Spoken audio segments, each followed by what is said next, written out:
So I think, like everything, I think one thing about our profession is we have been pretty adaptable over time. And I think you're seeing an acceleration of that adaptation. So the number of firms that are starting in major diversity, equity, inclusion programs, the number of women in the profession has gotten significantly up in terms of leadership, right? You're seeing more and more leaders who are women in the profession, and that's another bright spot. That is still true. We still have we still have a ways to go. Yeah. Only 23% of partners are women. Only that is true. 23%. That is pathetic. That It's is pathetic. true. At the entry level, we see it. It's about 50-50, but you're right, Blake. It starts to trail off as you progress. This goes to the hours.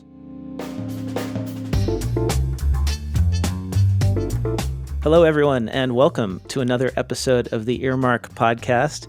I am Blake Oliver, CPA, your host, and I'm joined today by Tom Hood, EVP of Business Engagement and Growth at the AICPA, and Susan Coffey, Chief Executive Officer, Public Accounting at the AICPA. Thank you both for joining me today. Happy to be here, Blake. Pleasure to be here. So, Tom, the AICPA needs no introduction. We all know the acronym, although occasionally I forget that it's no longer the American Institute of Certified Public Accountants. It is now the Association of International, what is it? Certified Professional Accountants. Right. So AICPA is international, and I tend to forget that a lot of the times. Would you mind just giving us a quick rundown on the numbers for the AICPA? Yeah, I've known the AICPA my whole career. I've been a member, I've been part of it, but now I'm here. And when I talk to members, I'm finding out many don't know that we really have become global and merged with SEMA a few years back. We're now 696,000 professionals, CPAs, CGMAs, students, and engaged professionals, and spanning 192 countries and territories. So we're the largest professional association for accountants in the world. I've always been curious, what is the breakdown of the membership, especially firm size? Because I know there's a lot of smaller firms that I talk to, and they say, yeah, AICPA, I used to be a member when I was at a bigger firm. Now I'm not anymore. Do you release those numbers?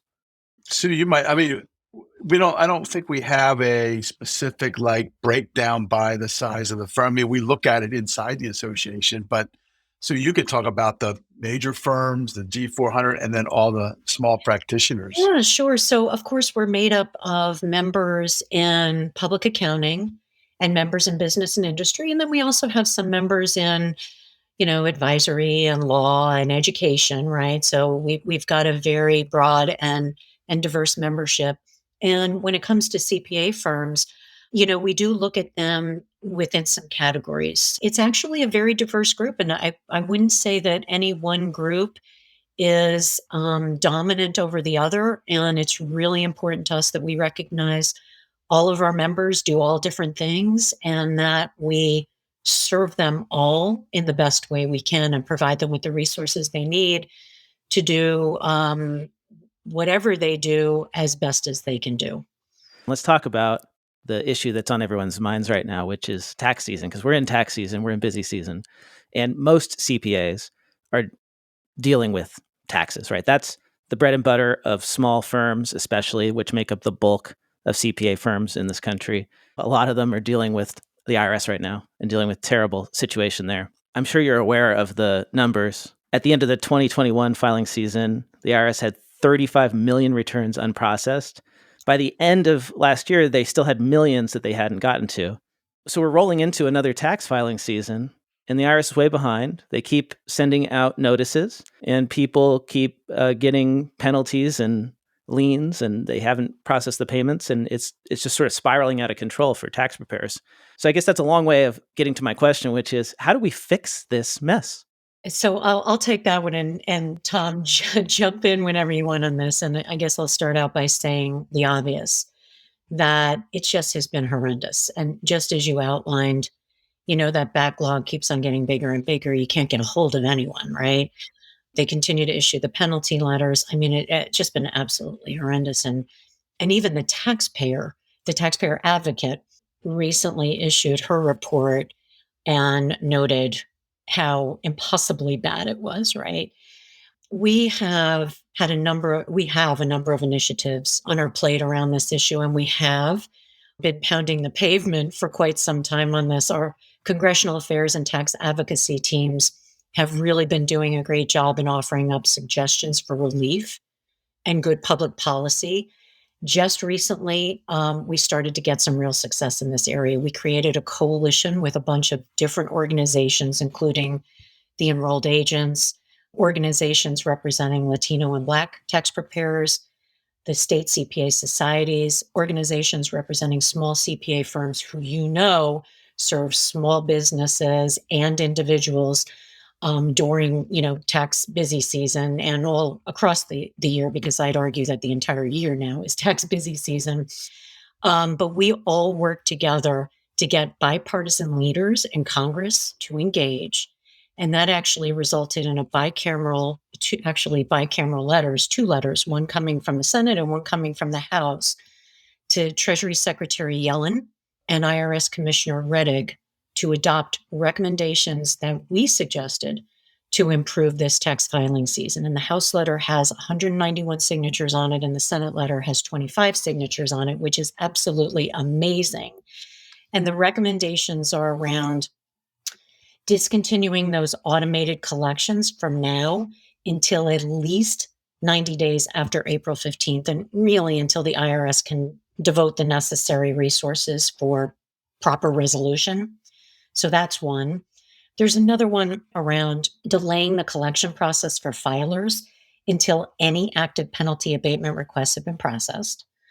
There's another around streamlining the reasonable cause penalty abatement process for taxpayers who are impacted by the pandemic without any need for written correspondence. So it's kind of similar to the first time abatement waiver, without affecting that FTA in future years.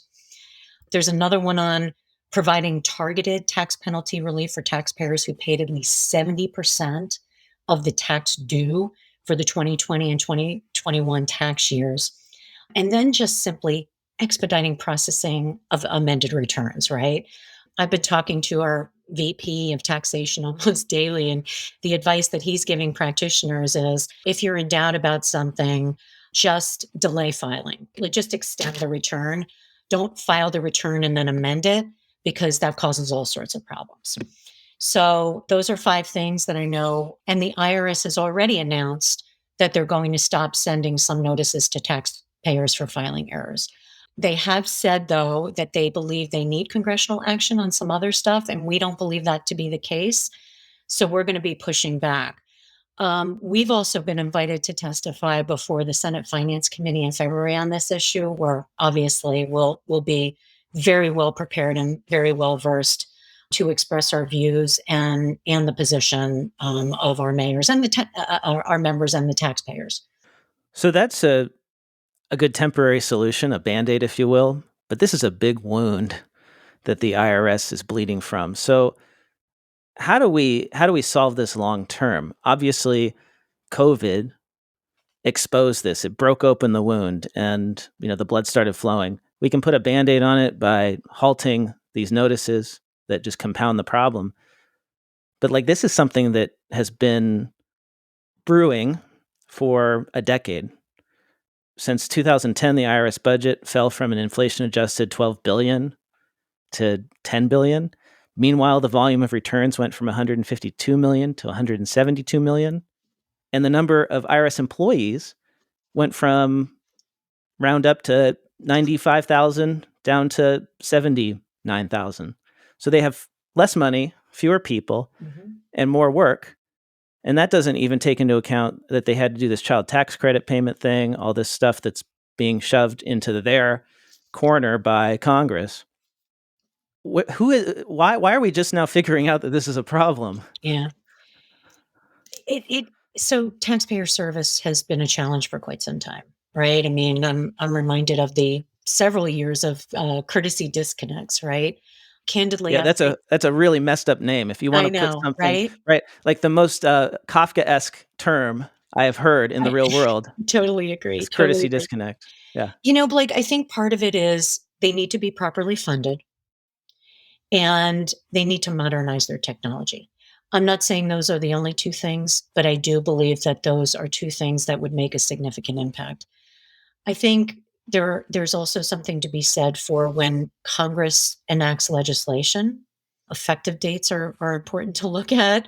When the legislation is enacted is important as well. So there's a whole bunch of things that kind of go into, I think, solving the problem. But I would say being properly funded for, a system that is obviously massive, but relies on taxpayer taxpayer truthfulness, right, and self-reporting and things like that, as well as a profession that supports them. We've also asked for a taxpayer preparer service line to support preparers, not just our members, all preparers, right? Because they have an important role in making sure that our tax system works properly. But I can't stress more technology. I mean, I Yeah. think they're operating with antiquated technology. Yeah, mainframe type servers. I don't think they're using punch cards anymore, but pretty close to it, Right. right? And, So and Blake, I will tell you that that same scenario is playing out in state after state. I know Maryland, we in the old MACPA days, we would go in and request support and funding for the comptroller because the legislature cut it out all the time. So when they get down to their list of funding opportunities and they're passing those laws, they cut the tax side a lot and use that money elsewhere. And to exacerbate it, so not only do you have antiquated technology, you also have the retirement of the baby boomers, right? So that's driving a lot as well. So there's a whole lot of people retiring from the feds in the state. And the challenge with that is that many of them have really good knowledge that's often something that our folks would deal with, but now they're gone and they're going to be less senior people that you're going to be dealing with less training. the IRS needs more funding. We agree on this. How much funding do they need? Oh, I can't answer that, and I wouldn't even start. We've not taken a position on that. That's just a tough thing to answer. So we're saying they need more money, but we don't know how much money they need. Like I see it this way. Like we have 700,000 members, right? That's a lot of voters. That's a lot of now. Not everybody's a U.S. citizen, but a lot of them are, right? Like we can mobilize, but it's hard to mobilize around just like something ambiguous, like they need more resources. Can't we tell Congress what they should give the IRS? Yeah, but Well, you also have how to would we remember, know how would we know that based on, I mean, like, we don't have access to perform an evaluation, and I do know that this year Congress came out with a number, right, in one of the bills, that was floating around, I think. Oh god, help me out, guys. Help me out, Yeah, Tom. yeah. Was it Well, the 80 billion in Democrats, order to get 380 billion in order to get 300 billion worth of tax right? dollars or something like that? Yeah. Something like that, but right? please don't quote me because it Well, didn't happen. so these various numbers have been tossed around. I don't even know how much the IRS is getting at this point because the bills have passed or they haven't. The question is like maybe it's a lot more. If we're going to fix this problem long term, it can't be a political thing, right? But It needs Blake, to be but you don't want to yeah, just throw money at a problem. You want to assess what the true needs are, what the yeah, right technology is. How do you transform the process to make it as effective and efficient as possible? So I don't think it's I don't think it's a- an exercise of just throwing money at it.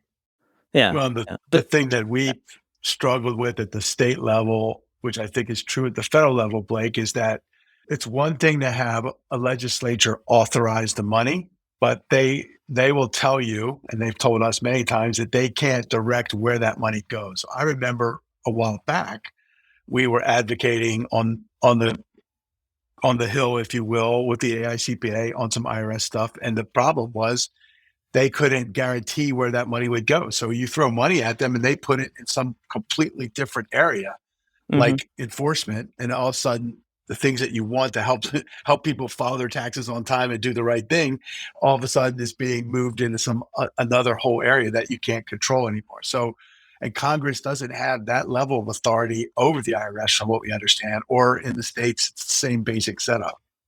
I just am not convinced that writing letters and saying the IRS needs more resources without being more quantitative about it is going to make a difference, because this decline has happened for 10 years. It's happened for a decade. And, like the elephant in the room, right, is what everybody knows, which is that there's a political reason the IRS has been starved of resources, right? Because some people believe that if you weaken the IRS, it becomes more difficult to enforce the tax code. And so people who don't like to pay higher taxes can avoid doing so through legitimate tax avoidance, and the IRS doesn't have the resources to audit people. Right? This is the strategy that has worked. And we've seen that the effective tax rate of high net worth individuals, corporations, has gone down as a result. Rather than arguing the case on the merits, it's undermine the IRS to get the result you want. Yeah, I'm not sure. I don't know if that's the origin of all that, but I just know that at the state and federal level, funding the tax collector is not a thing that politicians like to do. Right. Because it just seems kind of insane to starve the revenue generating arm of your government. This is like the sales organization in a business, right? If you don't fund that, there's nothing to power the business. You just need to come down to some of these Hill visits, or go to one of the state CPA days and talk to the legislators and get their perspective. But that's what the average legislator, they just don't feel comfortable funding unless they knew it was going to go to the right sources. So it is political, whether we like it or not, and that's part of the problem. Is our politics is up in arms right now. Right. It has been too for a while. So we're at this stalemate, right, where the IRS doesn't get the resources it needs. What's the solution? How do we fix this? It's not going to go away on its own. Like COVID caused the problem to get really bad, just like the Great Resignation, just like all this other stuff I'd love to talk about. But how do we fix it? Well, right now we're trying to get the basic stuff done so we can get through tax season. I think that's number one. And then I think the other part is nothing's going to happen until COVID calms down some, right? And then, because that's the other exacerbating factor, is you've got a lot of IRS employees who aren't in the office, or they're sick and they're out like every other business there is. So that's all part of the compounding. So I think, our idea is to get through this so we can at least get some semblance of support through this crisis, and then go to the next step, which is all about legislative advocacy, right? Which is what we do. And now we've got a coalition of a bunch of groups, and maybe that collective power will get somebody's attention. We haven't done that before, and that's what the AICPA convened, that bigger group. So now it's trying to it's all about strength in numbers. Let's move on and talk about another topic that is near and dear to my heart, which is the CPA pipeline. And I know that you guys care a lot about that too, because of the CPA Evolution project. I apologize. I hate to be the bearer of bad statistics, but I'm going to hit you with a few more.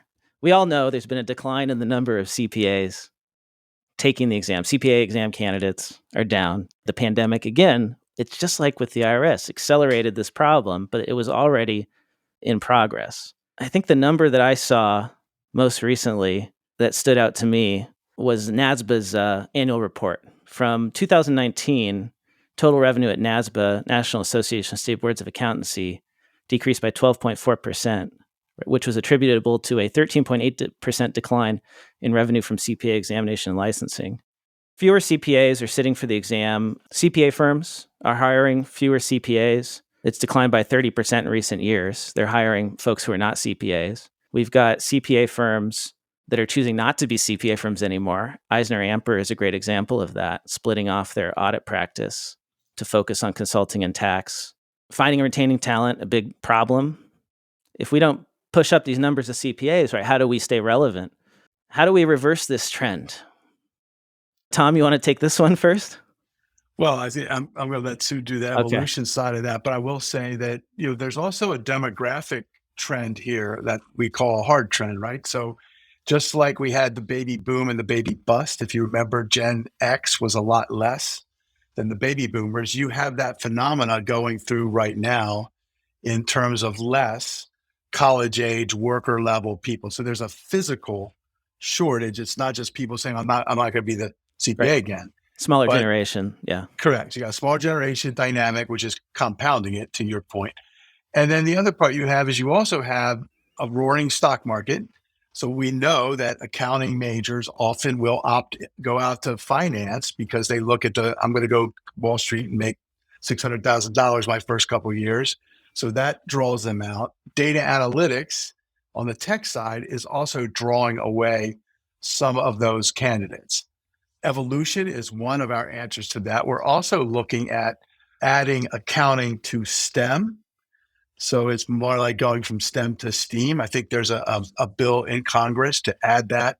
So just think about every school in the country, pre-college, what are they pushing everybody to major in or do when they get out? It's all about the STEMs, right? Science, technology, engineering, and math. So if we think of accounting as a discipline around math that helps you understand business of all kinds, that's another, and there's plenty of students that don't even get exposed to accounting, right? If you're not in a family that's got professional level people. So that's where we're trying to kind of do that basic level piece.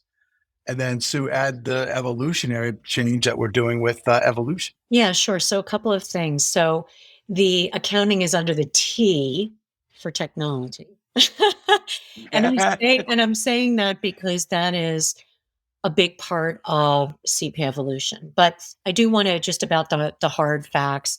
So just to add, just to pile on a bit of what you guys were just saying. So there are, since the pandemic, there are 1.5 million fewer students in the university system. And that's a combination, as you guys both said, of the pandemic, but birth rates as well for young adults that age.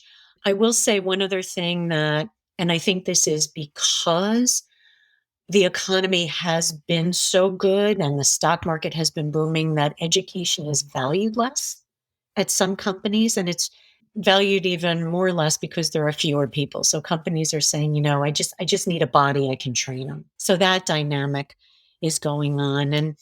And Blake, to your point, it does mean that our piece is less and we need to fight harder for that talent. So the question is, how do we go about doing that?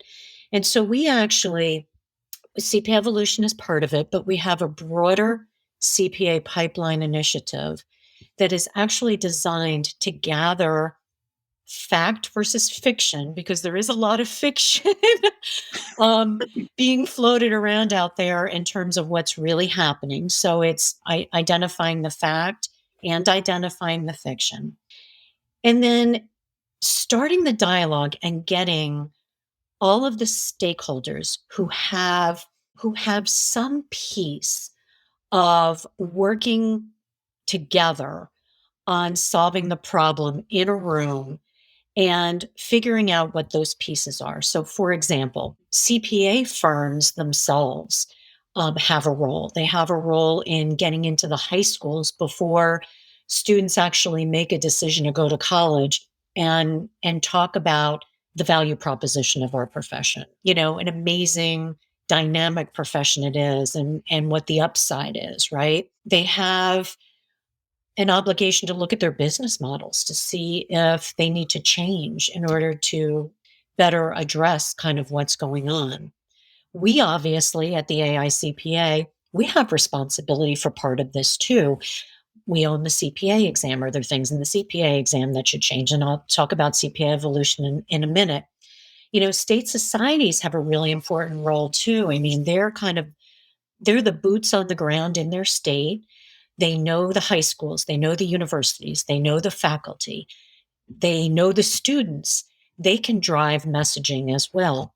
The regulatory community has a role in this as well. There are certain rules and regulations that are barriers to entry that are outdated and maybe unnecessary. So do the regulators need to take a look at their rules and regulations and determine whether some of them should be modified or eliminated.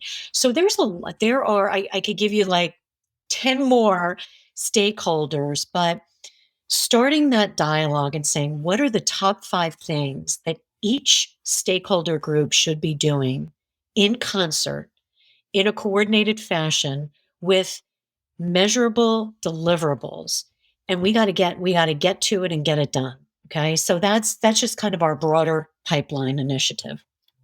CPA Evolution, which you mentioned, we've Yes. been working on that for about 4 years now.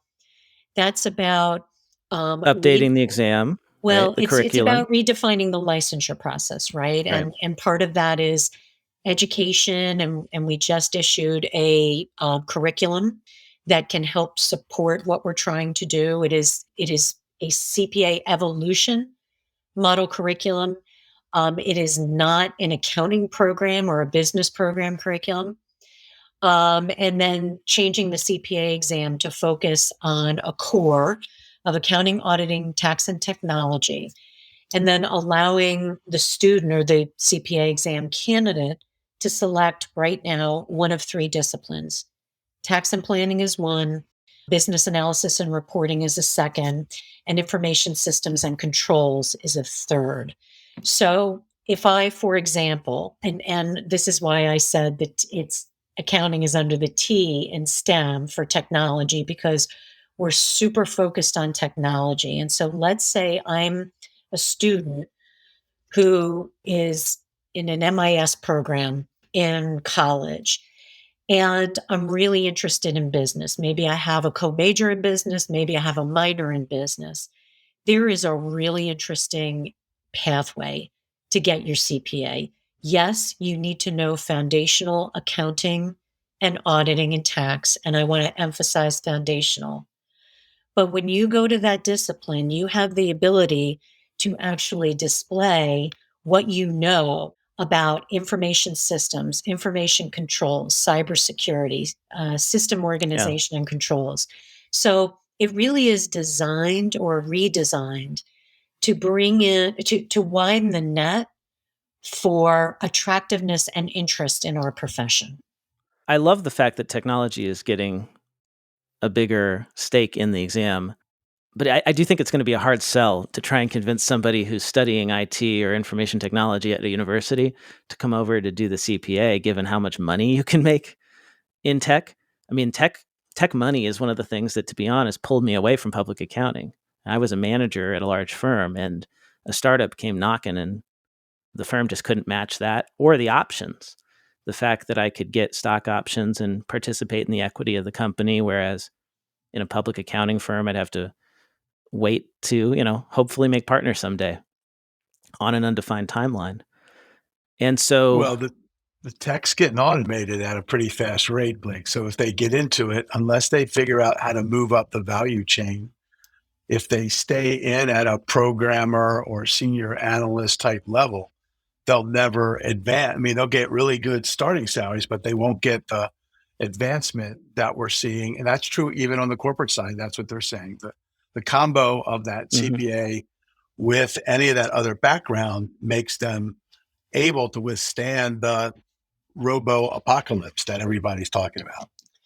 And I will Yeah, say that I believe that a lot of firms are looking at their business models and really challenging and whether they are fit for purpose in an environment now where talent is really hard to find and different types of talent are very right. hard to find.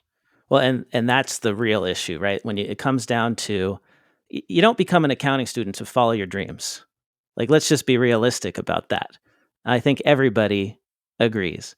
I was a musician before I became an accountant. I became an accountant, actually first a bookkeeper, then an accountant to pay the bills. And I happened to like it a lot, and people wanted to pay me to do it. And now I love it. I found a niche in technology that I love. And I think a lot of people do accounting because they want to pursue their passions. They don't want to make it their full-time thing. They want to be comfortable.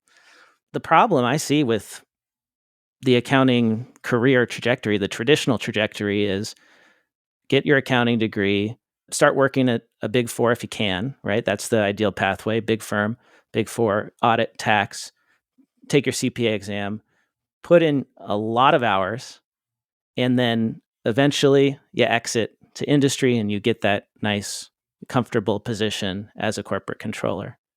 People talk about this openly, right, on Reddit. I don't know if this is considered gauche or inappropriate to talk about in other circles, but like this is what people are thinking when they are students. The problem is that that has changed.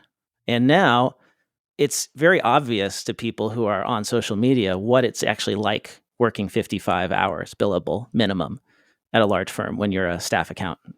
It's not healthy. It's not good. And that's what most people are up against when they go in there. And the pay, honestly, is not that great. It hasn't kept up. It used to be the pay made up for it, or you could justify that to yourself. But now people are looking at I'm billable for 55 hours. I'm going to be working for 60 to 70 for the next 3 to 4 months. Oh, and busy season doesn't really have an end anymore, as you said, Tom. So it's just not that appealing. Well, I think you're seeing, first of all, a big shift in a lot of employers. So I think, yeah, while it's not instantly fixed across the board, and there's going to be a bunch of people that are miserable and on Reddit complaining, but there's a whole bunch of them, and I see those firms so to sue every day. So two things. The other part is the nice, soft, easy job as a corporate controller. That's a total myth. I was one, and I worked just as hard as most people in public accounting most of my career prior to that. So I think, that's, I know it's like the grass is always greener on the other side, right? So there's not even a promised land then. I mean, so that just compounds the problem, right? Because then, see, the problem is we're in a talent crunch, right? So, right. And I'm a millennial. My generation, you want to psychoanalyze us, right? We have been scarred in so many ways. First, by the Great Recession, which destroyed my dream of being a musician in many ways and forced me to become an accountant, which I'm happy I did, but that was bad. A lot of us went through that. And now we've got the pandemic. And I think a lot of millennials and the Gen Zers behind us have just decided that it's not worth it. It's not worth working that many hours, even if you're going to make maybe a lot of money someday. And I think the myth of like making partner has pretty much been dispelled, don't you think? Like, because only 1% of people who enter a big accounting firm make partner. So like, it's very unlikely. So Blake, if I could just kind of chime in here, I do think, as I mentioned, firms are really looking at their business models because they know that they've got this challenge. And there are a lot of firms who are doing a lot of things to address many of the things that you just laid out. So, for example, they realize that they may need to change their client base. And they are looking at their clients to make sure that they are the right clients, that it is the right fit for the firm, that their fees are priced appropriately. And many firms are actually calling clients and saying, you know what, we're taking off the bottom 20%. Pick your firm. They may be more, it may be less, but they're taking off a certain amount and saying, we're going to create a different type of environment in our firm based on a smaller client base. Whether it's they're focusing on a certain industry or they're focusing on a certain service or they're only taking certain types of clients, they're looking at it from a business perspective and from a talent perspective. And when you say that, do you mean they're also reducing hours? That would be, yes, they are. And they're looking, and they're also looking at different ways to compensate. So I get you may not become a partner, but there are other pathways within firms that are just as lucrative and just as satisfying for some who may not even want to be a partner. There are a lot of people who don't want to be a partner in certain firms. Yeah, right.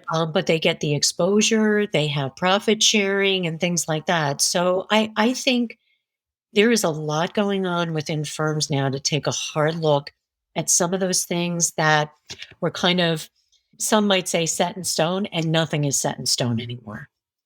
Well, I mean, some things never change, right? Like CPA firm partners are still 91% white. We've been working on diversity in the profession for 20 years now, and that's still the same. Well, that's true in a whole lot of corporate America. I Mm. think it's an initiative though that many are moving the needle on. I mean, I've seen a bunch of examples of large and small firms that are focusing on diversity and inclusion, and that's all part of culture shifts. So you're seeing the other thing is the next gen leaders now are starting to take root. So to your point, for years the baby boomers never retired.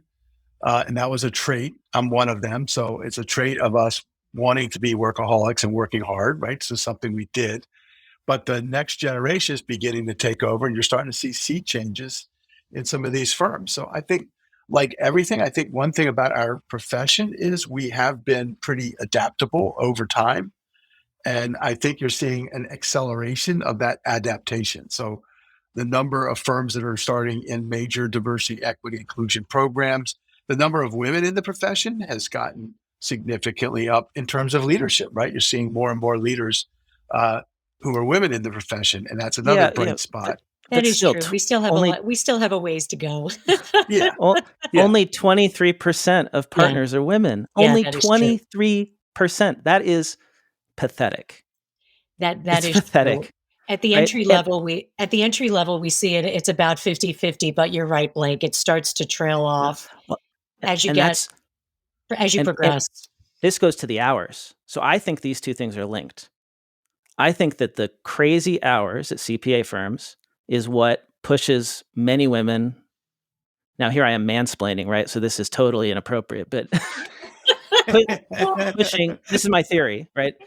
And I'll tell you why I have this theory. And you tell me if I'm right, Sue, or wrong. So, the hours, right? It's very, very difficult to be a parent if you're working lots of hours. And I have experienced this myself. I have a 7-year-old son, and my wife and I made a deal. We're going to do 50-50. We are really going to try to do that. And when I say 50-50, I don't mean like the fake dad does 50, but it's really like 20% kind of thing, right? We're really splitting this as best we can quantitatively too. And I could never be a father to my son and be present in his life working traditional public accounting hours. I just couldn't.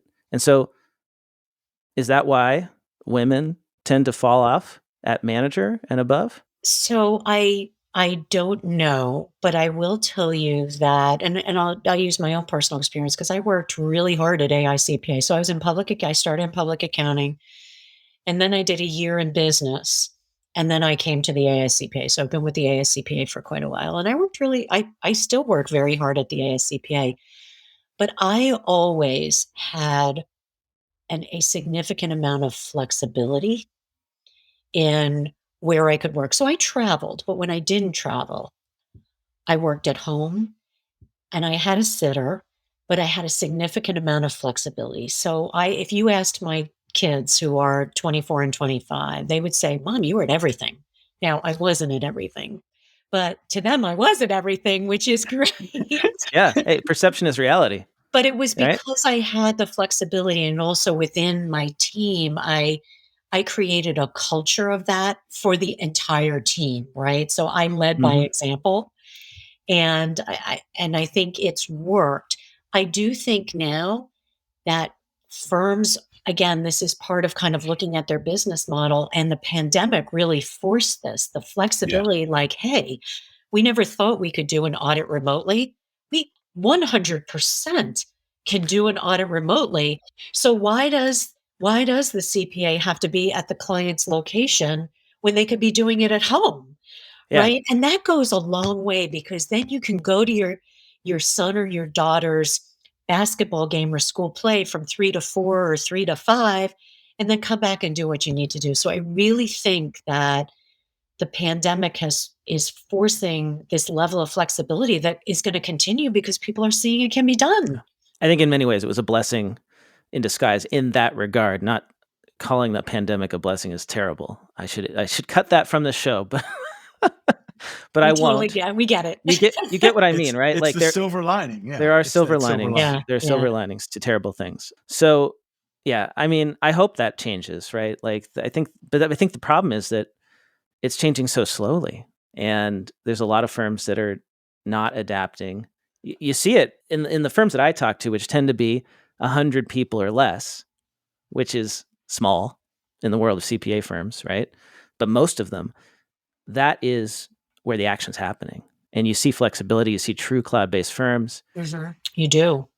Firms that you don't have to be in the office. We don't require you to have a set schedule, but maybe that's like 5-10% at this point.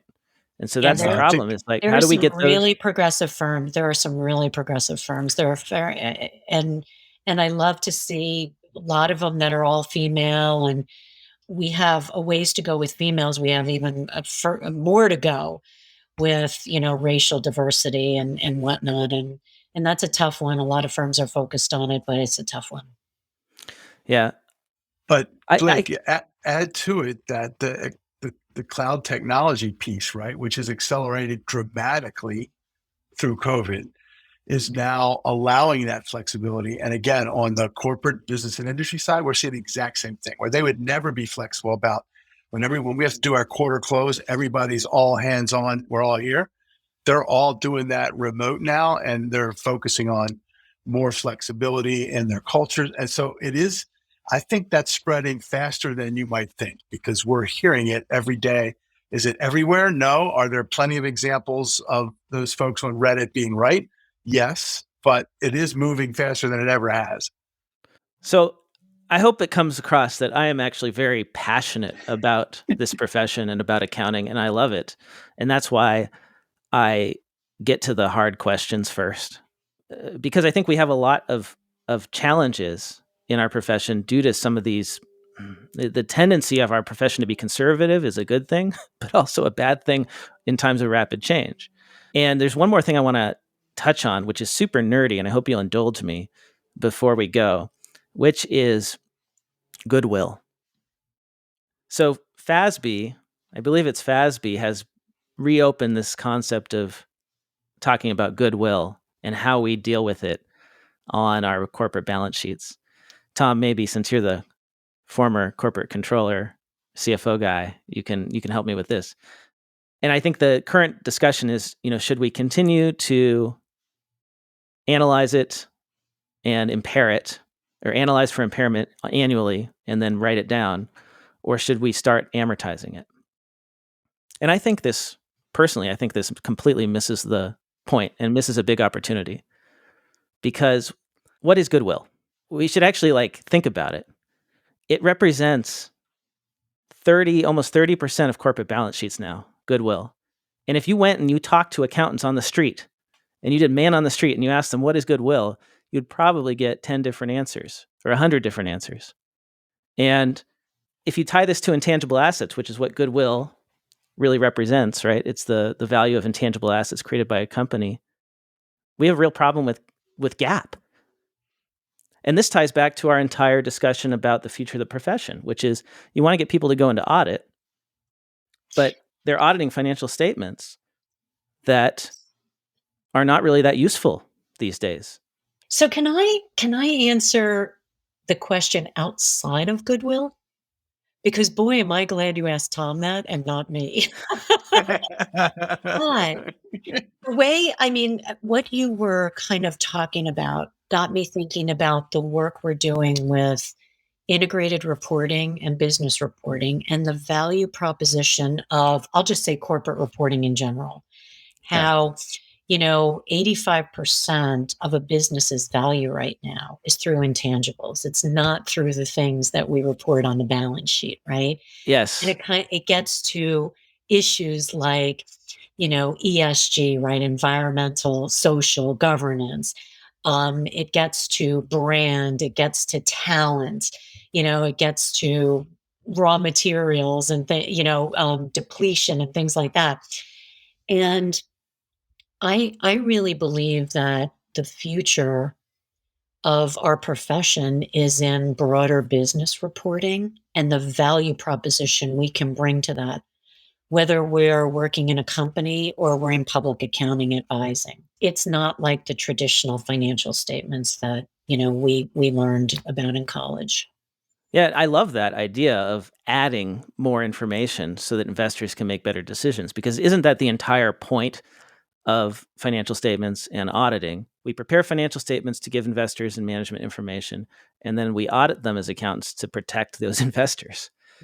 But if you follow Baruch Lev's research, as detailed in his book, The End of Accounting, his research finds that today's financial reports provide only 5 to 6% of the information relevant to and used by investors. That's exactly right. When was the last time you looked at financial statements of a company to make an investment decision? We're accountants and we don't do it. And that's because all the growth that's happening in our stock market that's happened over the last 40, 50 years now has been in intangible assets. That's right. And GAAP does a terrible job of valuing intangible assets. So poorly does it value intangible assets that we created this thing called Goodwill. And we just plug the balance sheet. 30% of it is just this hole called Goodwill. So I guess my question is, how do we fix that? Why isn't FASB working on that? How to value intangible assets, or how to 90% of the market value of the S&P 500 is intangible assets now, and we suck at it because we're using an accounting system that was built for an industrial era, and we're in an era of knowledge and invisible things. So go ahead, Tom. Go ahead, Sue. No, I was just going to say, I know that FASB has just gone through an agenda setting exercise. I haven't seen the final product, but they asked for feedback on what their agendas should be over the next few years. And I do believe they received a fair amount of comments on kind of this concept of broader reporting and disclosures. I don't know. I don't know what their conclusion is or anything like that, but I think we're going to see something relatively soon. And then the other part, right, that I know AICPA, I think Barry might be the chairman, or he's on the board of the Value Reporting Foundation, which used to be the Integrated Reporting Group. And that Value Reporting Foundation is basically, I think, combined with SASB, the Sustainability Accounting Standards Board.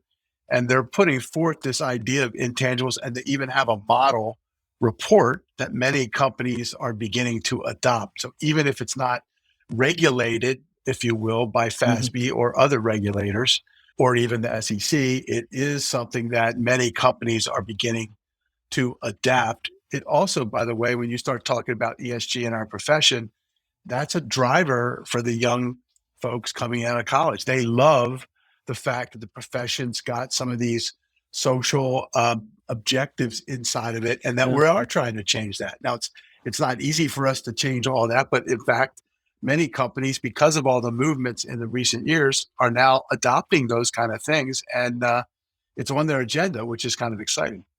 Yeah, and that's good, right? Like, if anything that we can do to provide information to investors that they care about, especially when it comes to environmental causes, like maybe we can actually make a difference as accountants. I really do believe that.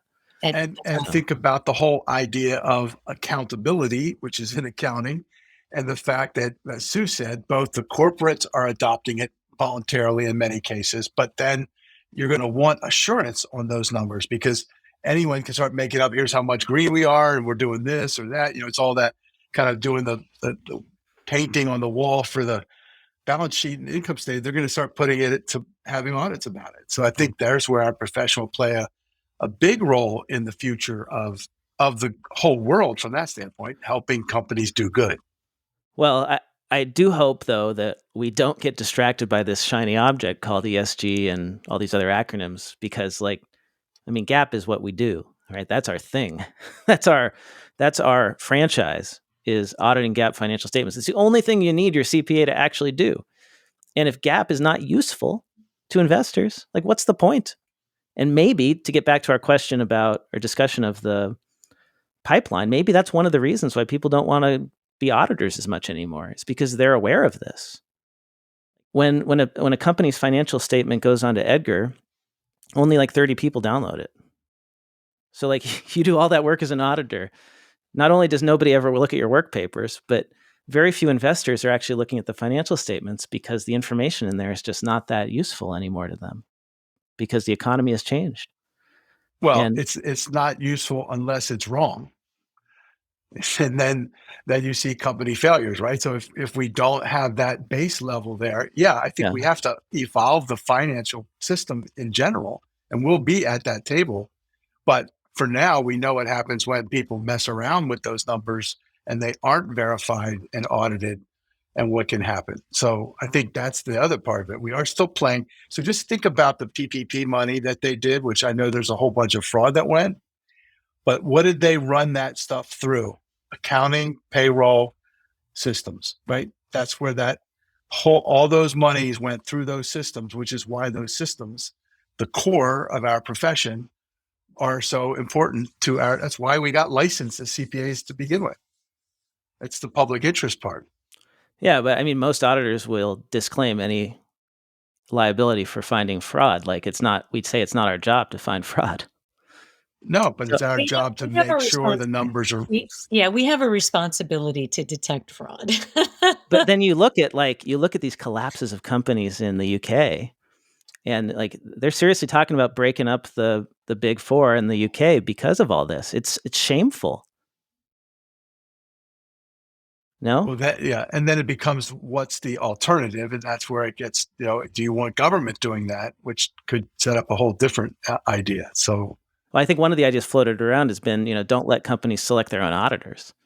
You could randomly assign it, or have, the SEC assign the auditors, and then there's not this conflict of interest that you have as an audit partner, where this person's paying my salary, this person's paying me to audit them. We don't have time to talk about this now, and I've kept you over, so I'll just end with this. But there's a fundamental conflict of interest in our profession when it comes to audit, which is we get paid by our clients. You can't be independent when you're getting paid by somebody. That's a connection. That's a lack of independence. Well, remember right? that no, it is not. But remember that the audit committee is who hires the auditor, and that is who receives the financial statement. So it is not management. Tom, Sue, thank you so much for joining me today. Awesome. Yeah, thanks. Appreciate being here. Thanks for listening. I hope you enjoyed this episode and that you learned something new. And if you did, wouldn't it be nice to get some CPE credit for it? Well, I've got great news. My new app, Earmark CPE, offers free NASBA-approved CPE credits for listening to podcasts, including this one. Visit earmarkcpe.com to download the app, take a short quiz, and get your CPE certificate. That's earmarkcpe.com.